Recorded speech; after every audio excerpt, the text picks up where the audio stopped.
Subscribe करें हमारे channel को और साथ में बेल आइकन भी दबाएं और पाएं हर वीडियो को देखने का मौका सबसे पहले। परमेश्वर कबीर जी ने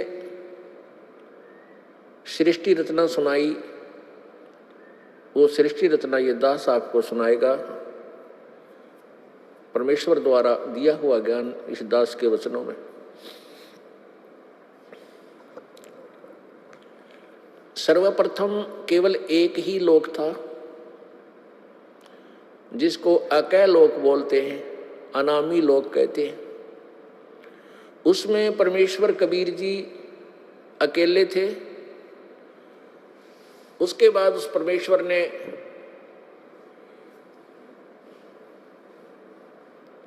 एक से अनेक होने का ख्याल किया।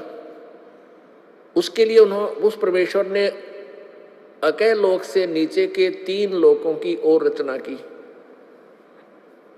वो लोक हैं अकय लोक से नीचे का अगम लोक, उससे नीचे का अलख लोक, उससे नीचे का लास्ट वाला चौथा लोक जो है, यानी अनामी अलग अकय लोक से अलग वो तीसरा लोक, और कुल मिलाकर चौथा लोक जो है वो सत्यलोक है। उसी पूर्ण परमात्मा ने, पूर्ण प्रभु ने, कबीर देव ने, कबीर साहब ने अपने ही अन्य 3 रूपांतर और किए। अगम लोक में वो अगम पुरुष कहलाता है, अलख लोक में अलख पुरुष, और सत्य लोक में वो सत्य पुरुष। एक ही परमात्मा अपने 3 रूप बनाकर वहां विराजमान है। परमेश्वर ने सर्वप्रथम सतलोक की रचना की, सतलोक के अंदर सृष्टि रचना की। अपनी सबद शक्ति से 16 पुत्रों की, अपनी प्रथम वचन से 16 द्वीप, 16 स्थान अलग अलग परमात्मा ने बनाए। फिर 16 शब्दों से, 16 वचनों से 16 पुत्रों की उत्पत्ति की, और उन सबको कहा कि तुम अपने अपने द्वीप में अलग अलग रहो। उसके पश्चात परमेश्वर ने, कबीर जी ने अपने पुत्र उन 16 में से जो अचिंत है उससे कहा कि अचिंत आप अन्य रचना आप करो। अब अचिंत ने परमेश्वर से प्राप्त शक्ति के आधार से इस अक्षर पुरुष अर्थात परब्रह्म की उत्पत्ति की। अक्षर पुरुष स्नान करने के लिए उस मान सरोवर में चला गया जो परमात्मा ने ही उन सब द्वीपों के साथ ही रचना की थी। ये सरोवर तालाब आदि एक जैसे शहर के, नगर के अंग ही होते हैं, ऐसे इस मान सरोवर के अंदर वो स्नान करने के लिए गया, क्योंकि वहाँ श्वासों से शरीर नहीं है। सतलोक में श्वासों से शरीर नहीं है, और वहाँ ऐसा शरीर है जो बगैर वायु के भी रह सकते, वहाँ जीवित रहते हैं। जैसे आप देखते हो जल के प्राणी जल में ही रहते हैं, वो बाहर वायु ग्रहण करने आते ही नहीं। तो जल के अंदर वो जाकर के उस शीतल जल में सो गया, काफी समय तक बाहर नहीं आया। तब परमेश्वर कबीर जी ने, उस पूर्ण ब्रह्म ने, सत्य पुरुष ने, सतलोक के मालिक ने उस सरोवर से जल लिया, उसको अपनी सबद शक्ति से एक अंडा बना दिया, और एक वचन से उसके अंदर एक आत्मा, अपने ही अंदर से एक आत्मा प्रवेश की। उस अंडे को जल में छोड़ दिया। वो अंडा गड़गड़ गड़गड़ करता हुआ जो जल के नीचे जाने लगा, उसकी आवाज से उस अक्षर पुरुष अर्थात परब्रह्म की निंद्रा भंग हो गई। जो ही उसने उठकर देखा, जिसकी अधूरी नींद कोई जाग जाता है तो उसको थोड़ा सा क्रोध होता है, और किसी आवाज से उठ जाता है तो उसकी तरफ उसका आकर्षण होता है और उसके प्रति उसको कुछ अक्षुब्ध होता है, दुख होता है। तो उस क्रोध के दृष्टि से, उस क्रोध दृष्टि से देखा, उसके क्रोध के तेज से वो अंडा दो भाग हो गया और उसमें से वो ज्योत स्वरूपी निरंजन, ये ब्रह्म, जिसका वास्तविक नाम कैल है, कैल काल, ये आगे चल के प्रसिद्ध हुआ।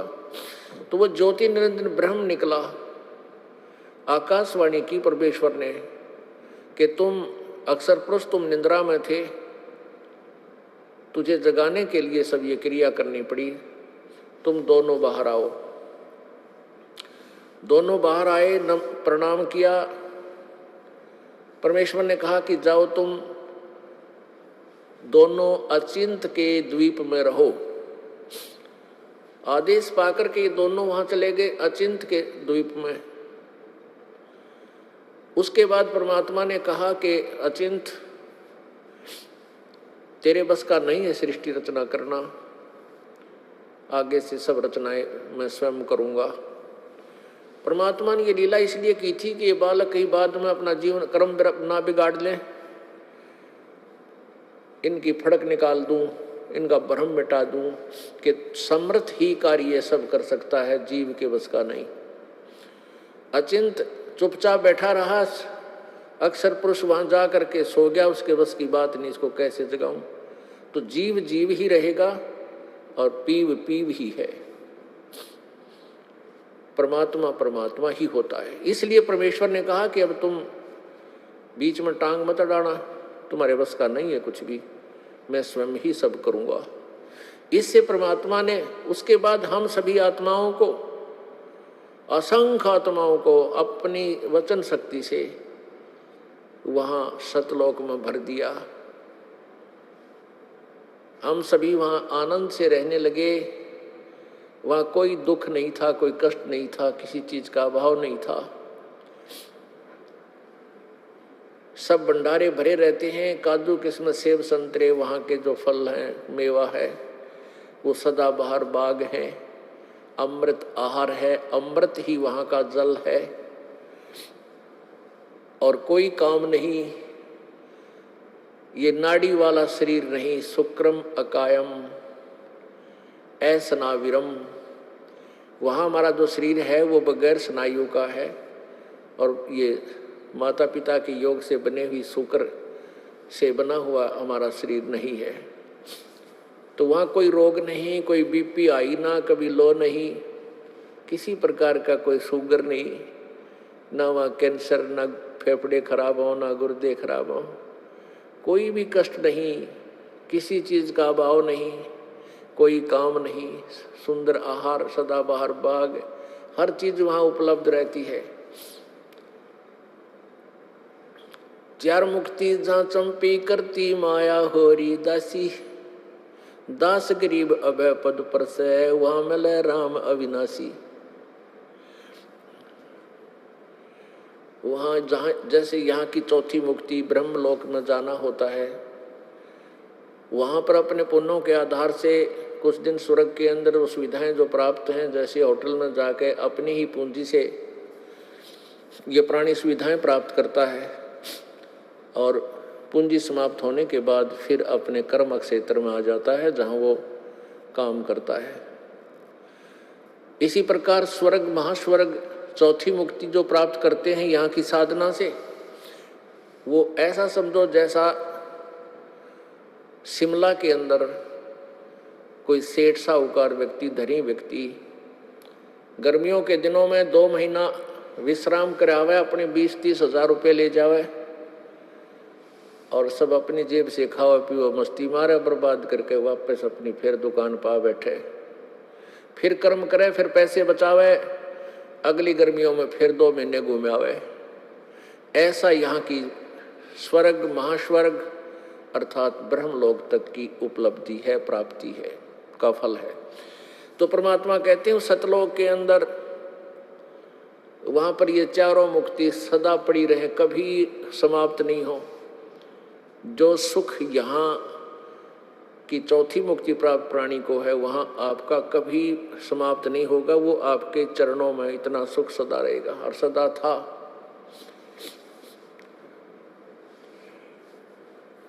कुछ दिनों के बाद क्या हुआ कि इस ज्योति निरंजन काल के मन में एक खुरापात उत्पन्न हुआ। इसमें कुबद उत्पन्न हुई, कुमति। इसने सोचा कि मेरे सभी भाई जितने भी हैं सब अलग अलग आराम से रह रहे हैं, बड़े बड़े द्वीप हैं उनके, और हम 3 एक द्वीप में रह रहे हैं। तो उसने क्या किया, एक पैर पे खड़ा होकर तपस्या प्रारंभ की। किसने? इस ज्योति निरंजन ने, ब्रह्म ने, जो 21 ब्रह्मांड का स्वामी है। वहाँ सतलोक में ये केवल एक द्वीप में रहते थे 3 जने। तो इसने 70 युग तक जब तप किया, और जब ये तप कर रहा था, हम इस काल के जाल में कैसे फंसे। पुण्यात्मा, ये परमात्मा कबीर उस पूर्ण ब्रह्म द्वारा बताई गई कहानी है। ये कोई बालकों की कथा नहीं, या भूतों की कहानी नहीं है, या फिल्म स्टोरी नहीं है। ये 100% यानी 100% सत्य है। आपको बताया कि आप जी ने वो अज्ञान इतना सुन रखा है, वो बकवाद इतनी सुन रखी है कि सत्य कथा को आप बकवाद सुनते हो। ये सोचते तो बनावटी बातें हैं। बनावटी बातें बनाने की उस परमेश्वर को कोई आवश्यकता नहीं थी। हम बहुत बना रहे थे, बहुत अपनी अपनी डफली बजा रहे थे, तभी आकर के उस परमेश्वर ने हमें शिक्षा दी कि तुम गलत ज्ञान से रंगे जा चुके हो। प्रत्येक पॉइंट परमात्मा का एक एक शब्द सत्य है। क्या कहा, कैसे हम फंसे कि जब ये ज्योति निरंजन काल, ये ब्रह्म तपस्या कर रहा था, एक टांग पर खड़ा होकर के अलग से स्थान प्राप्ति के लिए, राज्य प्राप्ति के लिए, तब से राज्य प्राप्त होता है। तो हम इसकी तरफ देख रहे थे, इसकी इस कला पर, इस अदा पर, इस एक्टिंग पर हम सभी आत्माएं आसक्त हो गए। हम इसको हृदय से पसंद कर बैठे। परमात्मा पूर्ण ब्रह्म कबीर जी ने, यानी सत्य पुरुष ने आवाज लगाई, आकाशवाणी की कि बच्चों, तुम